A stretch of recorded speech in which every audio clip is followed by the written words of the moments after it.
Selamat datang pemirsa setia channel Naga Timur YouTube yang berbahagia. Pada video kali ini, kita akan membahas teknik seks tantra, metode keempat. Sutra keempat berbunyi, beradalah dalam sukacita, melihat teman yang lama tak dijumpai, hiduplah dalam kegembiraan ini. Masuki kegembiraan ini dan menyatu dengannya, kegembiraan apapun, kebahagiaan apapun. Ini hanyalah sebuah contoh pada kegembiraan melihat teman yang lama tak bertemu. Tiba-tiba engkau melihat teman yang belum engkau lihat selama berhari-hari atau bertahun-tahun. Sebuah sukacita tiba-tiba mencengkramu, tapi perhatianmu akan berada di temanmu, bukan pada sukacitamu. Maka engkau kehilangan sesuatu, dan sukacita ini hanya akan sesaat. Perhatianmu difokuskan pada temanmu, sebuah sosok manusia. Engkau akan mulai berbicara, mengingat hal-hal, dan engkau akan kehilangan sukacita, dan sukacita ini akan pergi.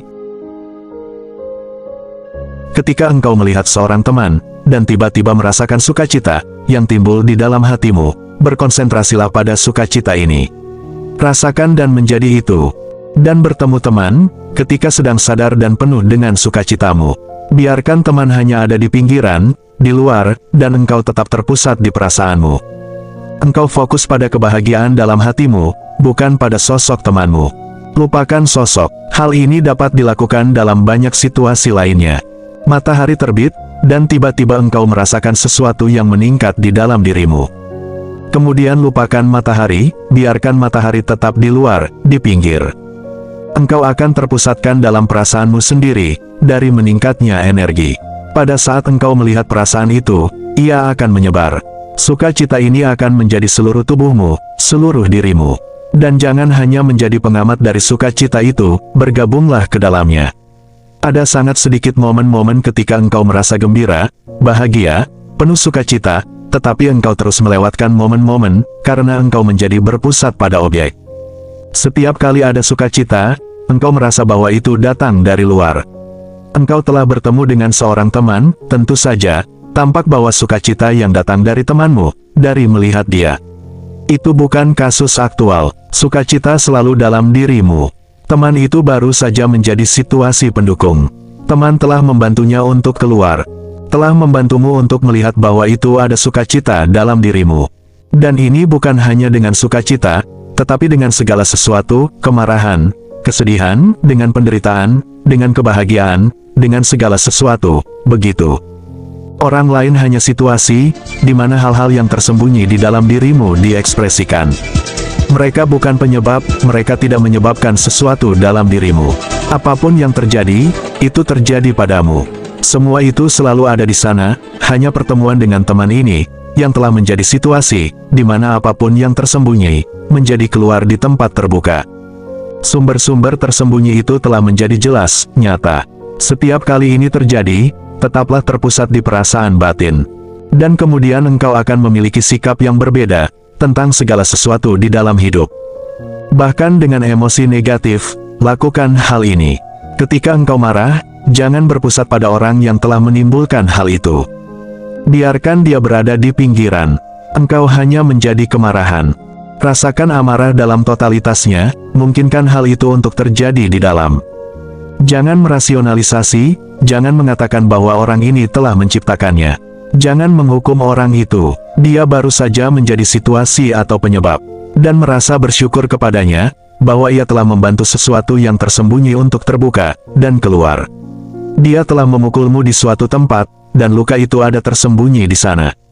Sekarang engkau tahu itu, sehingga itu menjadi luka, dengan negatif atau positif, dengan semua emosi, gunakan ini. Dan akan ada perubahan besar di dalam dirimu.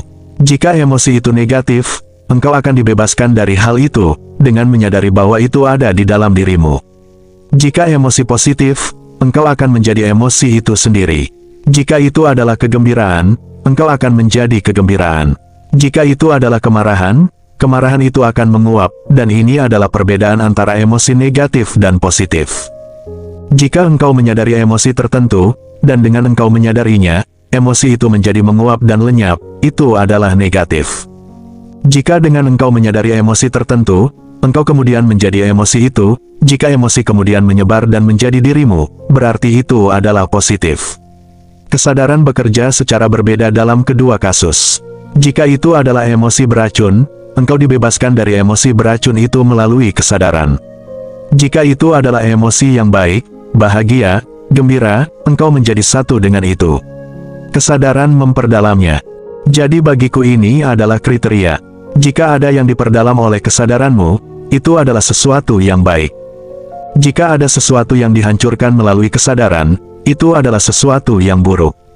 Yang tidak bisa tetap berada dalam kesadaran itu adalah dosa, dan yang tumbuh dalam kesadaran adalah kebajikan.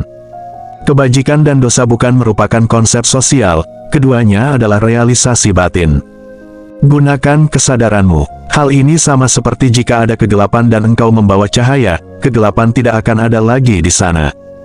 Hanya dengan membawa cahaya ke dalamnya, kegelapan tidak lagi ada di sana, karena, sebenarnya, ia tidak ada. Kegelapan adalah negatif, hanya ketiadaan cahaya. Tapi banyak hal yang ada akan menjadi nyata. Hanya dengan membawa cahaya, rak ini, buku-buku ini, dinding ini, tidak akan hilang. Dalam kegelapan mereka tidak nyata, engkau tidak bisa melihat mereka. Jika engkau membawa cahaya ke dalam, kegelapan tidak akan ada lagi di sana, tapi yang nyata yang akan terungkap. Melalui kesadaran, semua yang negatif seperti kegelapan akan menguap kebencian, kemarahan, kesedihan, kekerasan. Kemudian cinta, sukacita, ekstase, untuk pertama kalinya, menjadi terungkapkan kepadamu. Jadi, beradalah dalam sukacita, melihat teman yang lama tak dijumpai, hiduplah dalam kegembiraan ini. Selamat mengamalkan ajaran ini.